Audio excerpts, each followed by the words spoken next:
Good morning, everybody. We're back with Genesis chapter 37. Excuse me, Joseph's dreams. Joseph's dreams. So Jacob settled again in the land of Canaan, where his father had lived. This is the history of Jacob's family. When Jacob was 17 years old, he often tended his father's flock with his half brothers, the sons of his father's wives, Bilhah and Zilpah.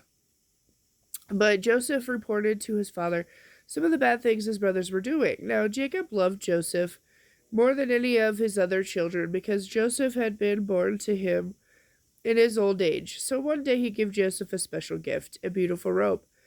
But his brothers hated Joseph because of their father's partiality. Excuse me. They couldn't say a kind word to him. One night, Joseph had a dream and promptly reported the dream to his brothers, causing them to hate him even more. Listen to this dream, he announced. We were out in the field tying up bundles of grain. My bundle stood up, and then your bundles all gathered around and bowed low before it.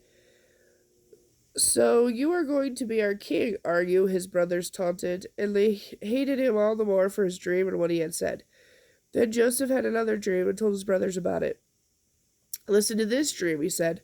The sun, moon, and 11 stars bowed low before me. This time he told his father as well as his brothers, and his father rebuked him. What do you mean? His father asked. Will your mother, your brothers, and I actually come and bow before you? But while his brothers were jealous of Joseph, his father gave it some thought and wondered what it all meant. Soon after this, Joseph's brothers went to pasture their father's flock at Shechem. When they had been gone for some time, Jacob said to Joseph, Your brothers are over at Shechem with the flocks. I'm going to send you to them. I'm ready to go, Joseph replied. Go and see how your brothers and the flocks are getting along, Jacob said. Then come back and bring me word. So Jacob sent him on the way, and Joseph traveled to Shechem from his home in the valley of Hebron. When he arrived there, a man noticed him wandering around the countryside. What are you looking for? He asked. For my brothers and their flocks, Joseph replied. Have you seen them? Yes, the man told him. But they are no longer here. I heard your brothers say they were going to Dothan. So Joseph followed his brothers to Dothan and found them there. Joseph sold into slavery. When Joseph's brothers saw him coming, they recognized him in the distance and made plans to kill him. Here comes that dreamer, they explained. Come on, let's kill him and throw him into the deep pit. We can tell our father that wild animals had eaten him. Then we'll see what becomes of all his dreams.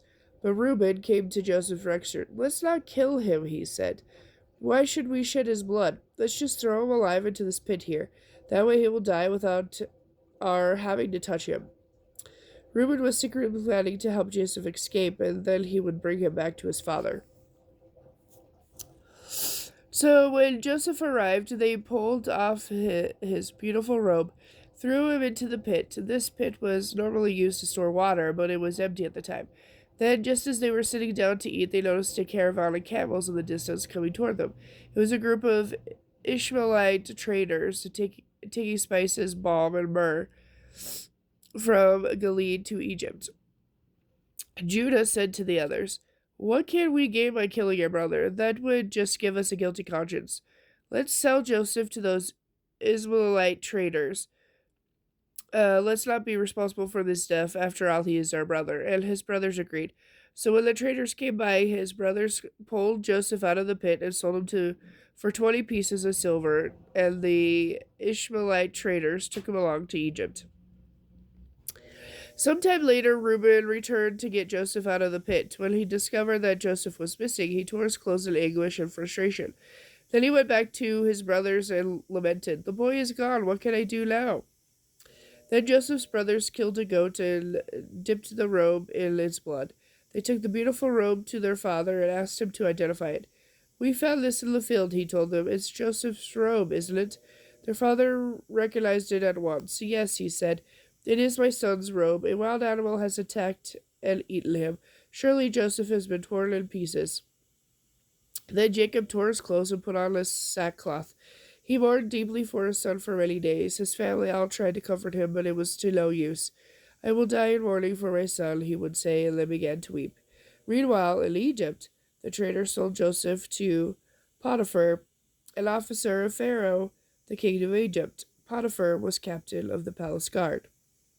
Okay, with that, I'll be back later with chapter 38.